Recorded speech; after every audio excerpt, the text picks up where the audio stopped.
And नमस्ते everyone. मैं आपका तरुण गुप्ता स्वागत करता हूं अपने YouTube channel decode wealth of happiness and wellness. There is a common belief that your gut health is the underlying problem for all your problems, such as mental health, critical diseases like cancer, obesity, etc. Also, this gut health is that's why called as your second brain. After COVID, everyone has started to take their life and health seriously and have understood the need to be healthy and, most importantly, being happy. So, to know the secrets of gut health and whether the notion about gut health being the central reason for controlling all your health issues is true or partially true or is a myth, we have invited Dr. Aneeta Madhok, a well known psychologist, HR professional, and integrative nutrition health coach. She is also the managing director of Open Space Consulting Organization and is a renowned global speaker. In the wellness domain, she specializes in holistic coaching for weight loss, pre-diabetics, and diabetics reversal support. Her competency and expertise spans over more than 37 years of professional practice, enabling her to be a coach who touches and transforms lives and careers. So I welcome Dr. Aneeta ma'am and I request her to first take us and our viewers through her professional life journey and what prompted her to move to the field of nutrition and health. Over to you, ma'am. Thank you so much, Tarun. It is a pleasure and an honor to be here on this platform with you. Thank you. I know you have a lot of passion for emotional and physical wellness, and being an HR professional yourself, I know you have a lot of depth of knowledge and width of knowledge in this area. I'm looking forward to discussing gut health with you. Sure. To answer your question, what prompted me to be a part of this health coaching movement, and what prompted me? I'm a trained psychologist, and during my training in psychology, we had a lot of subjects on psychosomatic disorders, physiological psychology, and those kind of subjects. But the thing is that whenever you have clients and patients who come to you, they come to you for emotional problems like anxiety, confidence, career, etc., etc. And whenever they have physical problems, they always go to a doctor. But we do believe, and we do know, and everybody knows intrinsically, that there is a big, deep mind and body connection. So many years ago, I was myself on, of course, being a practicing psychologist, I continue being a practicing psychologist. I've had career in academics, I've had career in industry, but for the last 15 years, I'm just a practicing psychologist, and I work for corporates as well as for individuals. But a few years ago, I found that my physical condition was not in a good shape. I was obese, I was diabetic, I had high blood pressure, and I had a lot of symptoms and a lot of side effects of these very disorders. And I knew that somewhere there has to be some cure for me that does not involve medicines and medication, because whenever I would have the medicines, things would become even worse for me. Whenever I had the medicines, the things would become worse, and medicines had a lot of side effects. I'd get dizzy spells, I'd get so on and so forth. So during the pandemic, I decided to do a course on integrative nutrition. And I decided also to help myself, and I signed up for a program with Freedom from Diabetes at the same time to help me manage a lifestyle change and a lifestyle transformation. I do believe food is medicine, because what happens in our mind also happens in our body. And if I can heal my body, I can also heal my mind. Now, the effects of this were dramatic, and in my own life. And I managed to control and manage and reverse my diabetes. Even my hypertension or blood pressure has been brought very much under control. I'm medicine free. And I lost a lot of weight, and I stayed that way. I've been that way for almost 6 years now. So, and not only that, I found my anxieties, my ability to deal with life and be confident in what I do, has also increased hugely. So all this prompted me to sign up for a program with the Institute of Integrated Nutrition in the United States. And I specialized in health coaching for professionals. Now, that's where life has brought me today. I qualified about 4 years ago, and since then I've been practicing as a health coach, in addition to being a life coach and an executive coach for organizations.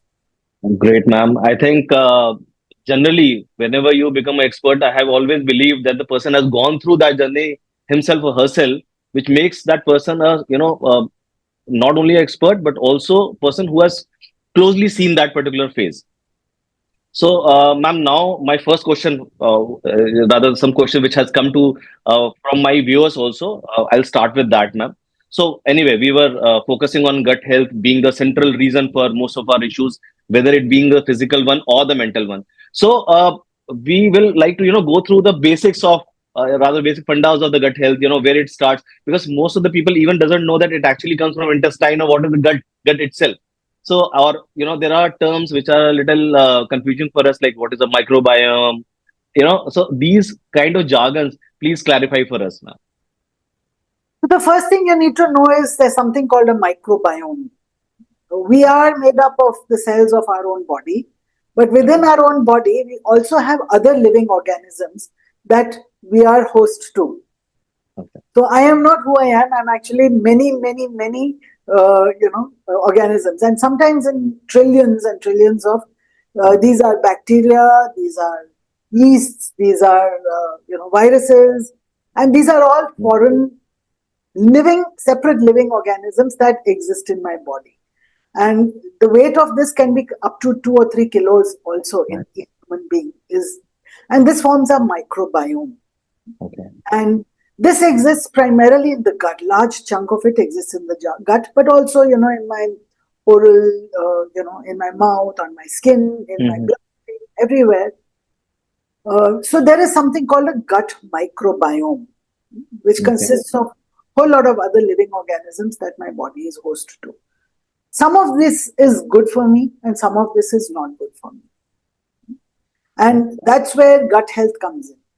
But before we get into gut health, I want to talk about how does this gut microbiome, where does it come from?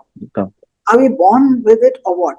So you see, when a baby is in the mother's fetus, it does not have any foreign organisms living inside it. There's no microbiome inside it.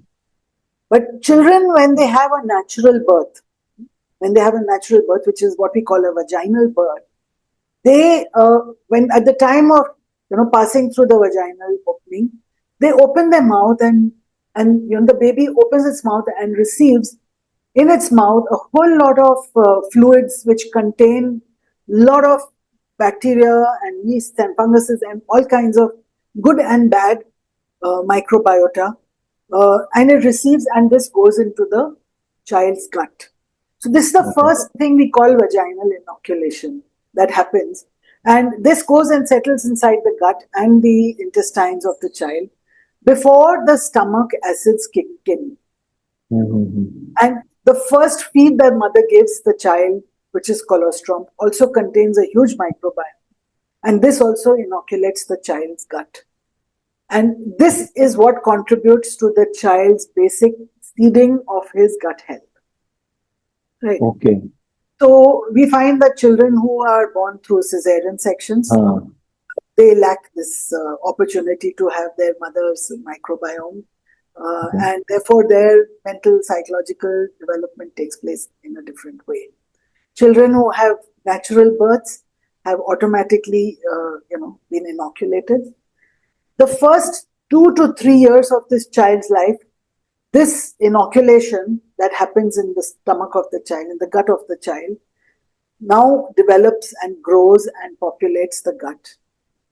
And if the child is fed with breast milk and healthy food, it develops a lot of healthy gut microbiome. If the child is fed with a lot of formula and artificial foods with preservatives, the child develops an unhealthy gut microbiome. The first 3 or 4 years is very crucial in setting the gut microbiome.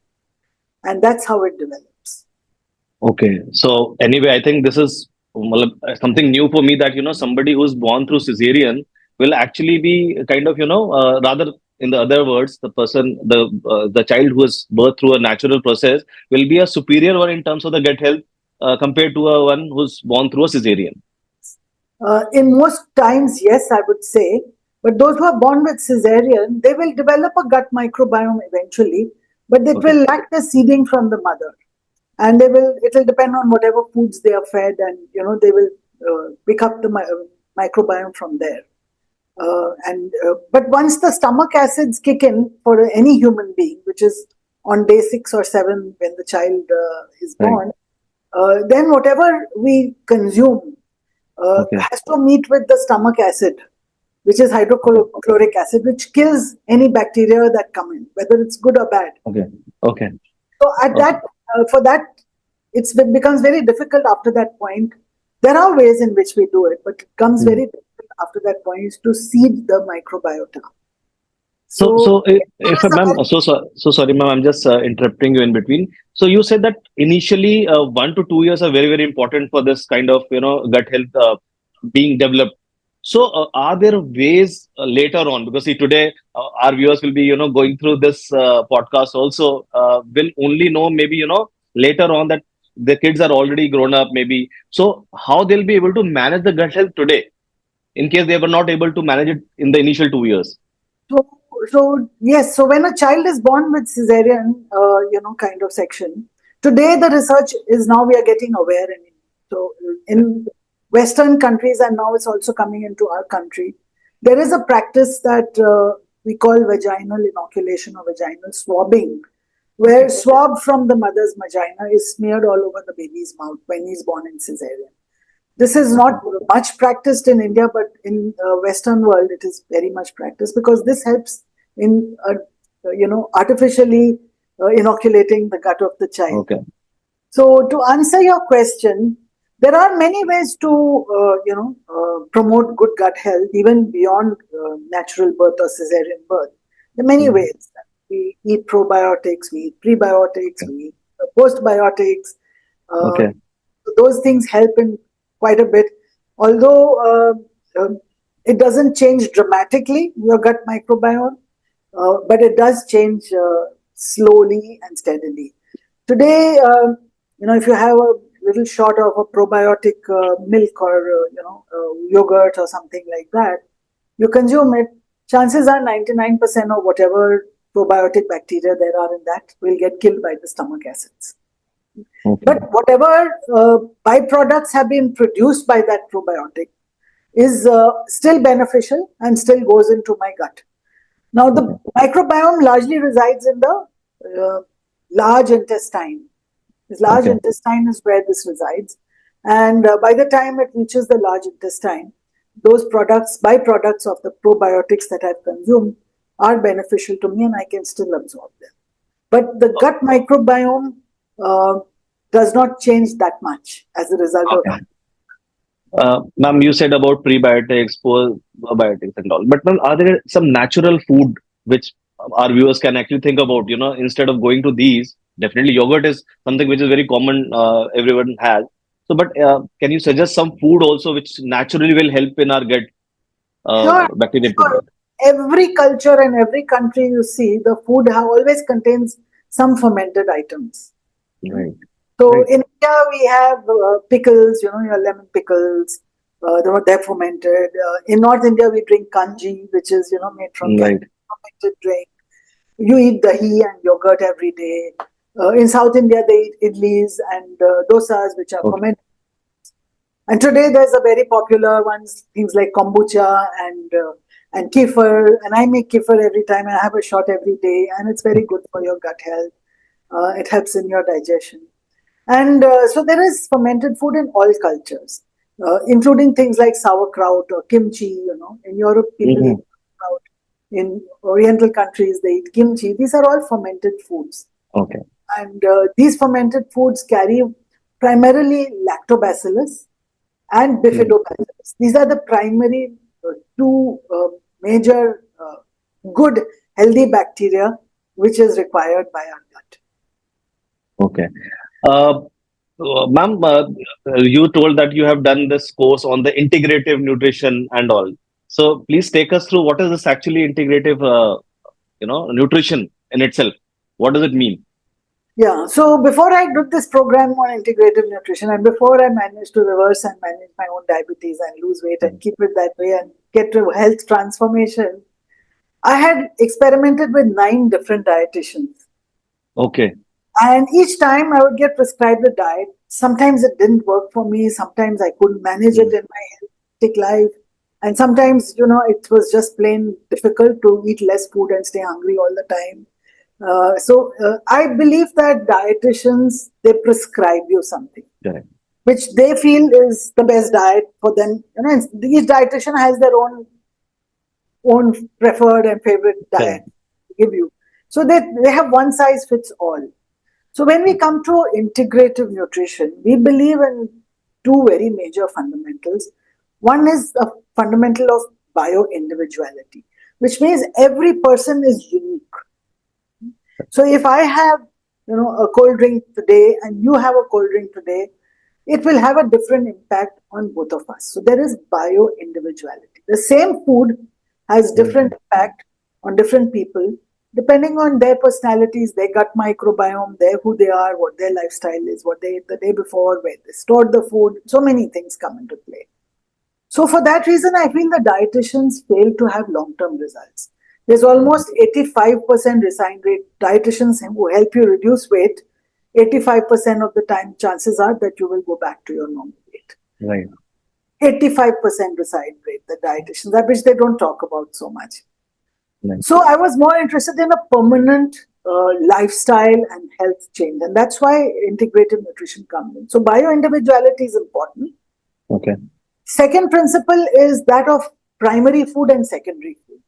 Okay. So while dietitians, they focus on the food on your plate and what you're eating, which is important. I'm not denying that. You are what you eat. But we call it secondary food. We don't even give it a primary position in our. There are so many things that nourish us.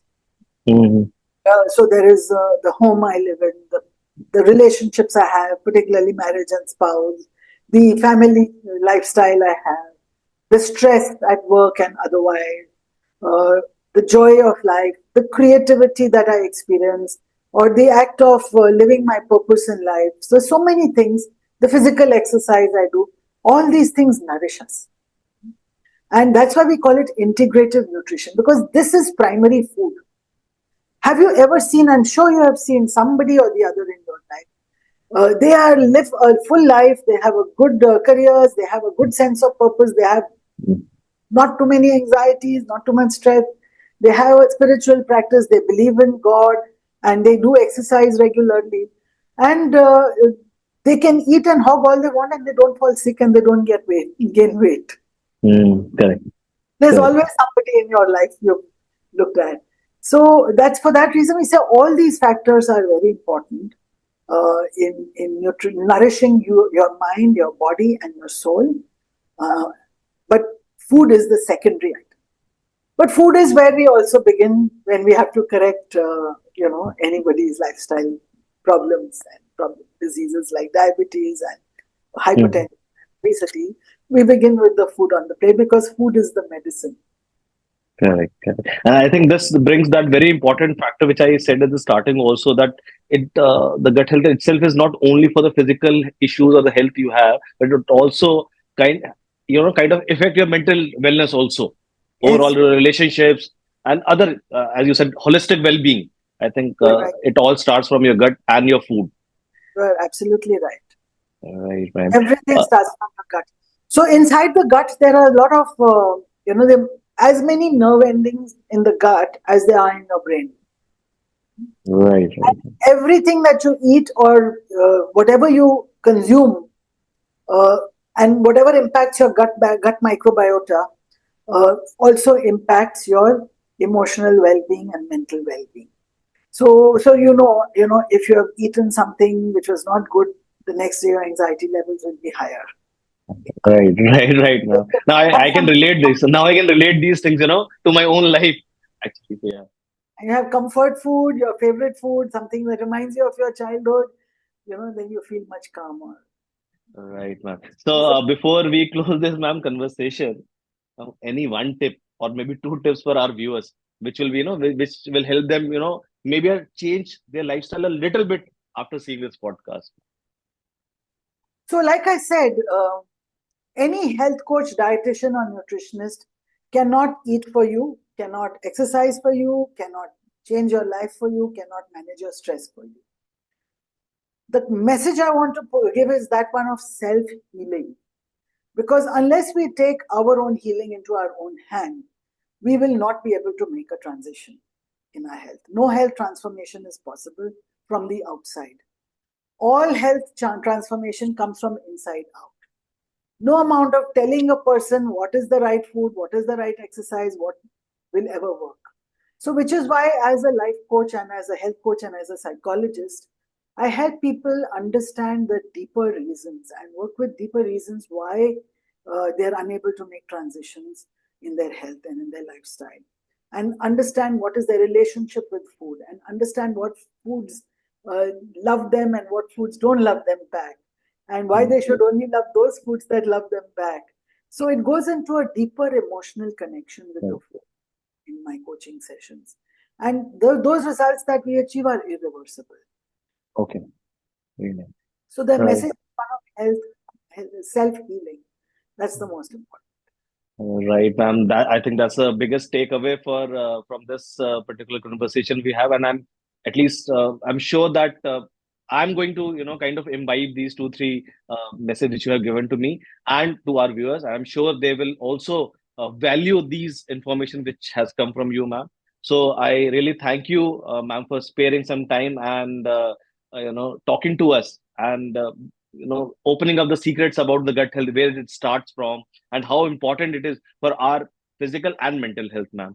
So, and I look forward in future also, ma'am. We will try to bring out all topics which our viewers are looking forward for their answers to. We will try to connect you with them as and when the questions will arise from them, ma'am. Thank you very much for having me here. It was a pleasure to share some perspectives. There is a lot more on gut health and how we can improve and restore our gut health despite all the setbacks we may have. But maybe we'll save that conversation for another time. Sure, ma'am.